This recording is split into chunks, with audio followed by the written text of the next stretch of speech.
Rewinding doesn't work anymore, for babies at least. I find it interesting because I was in a good sort of mode, rhythm, shall we say, system of feeding my daughter.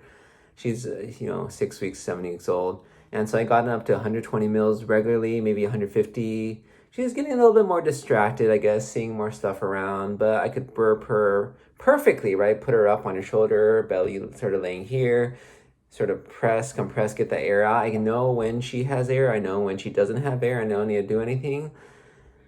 And then I was like, well, should I go to a larger nipple to get it to be faster? Because it's taking a long time, maybe almost an hour, 40 minutes to feed her.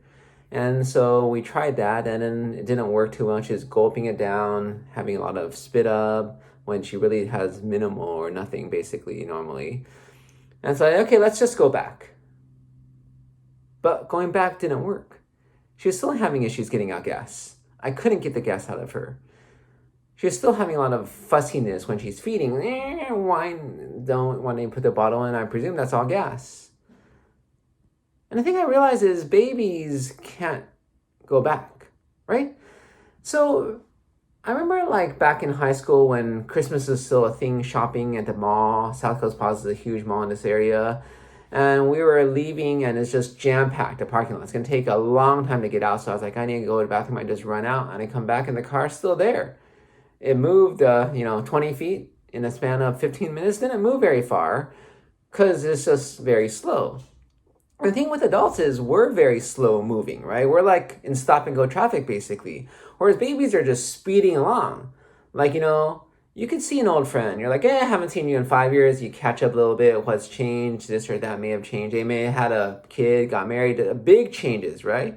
But compare that to a baby. In 5 years, you're gone from an infant who can't do anything to a 5-year-old who talks, walks, learns at school.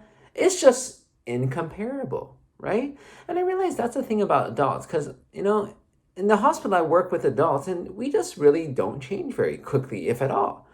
We could be there for decades and still be the same person. And so if we try something that doesn't work out, we could just go back. No big deal. But for infants, the question is, where are you going back to, right? Say I go back, say a few days, right? A few days in a span of 6 weeks, right? Say, 4 days. 6 weeks, right? That is 6 times 7, which is 42, a tenth, right? So it's like saying to a 40-year-old, let's go back a tenth of your lifespan. Because obviously you like the same things, right? You haven't changed at all. And that's just not even true for adults. And kids actually change much quicker, right? They're learning, developing all these things. And I realize that's the thing that's so different about dealing with babies, infants, children, right? My dad made this comment a while back that you could try to help old people like my grandpa, but you know that they're just going to generally decline no matter what you do. Whereas kids, they generally improve and grow up no matter what you do as well. And in the hospital, we're just trying to prevent that decline. We know it's going to happen. We try to stabilize them, but it's all downhill, right? Whereas for infants, it's all uphill. They're changing so fast, so quickly, and you just can't go back. You can't reverse what you're doing. Try to think that worked just a week ago. Because a week in the span of 7 weeks, that's a huge fraction of their lifespan. By importance, by significance, by all the stuff they're learning, all their brain development. And it's just so mind-boggling that you have to think of kids differently versus adults. But that is the joy of having a kid, raising kids, teaching kids, helping kids.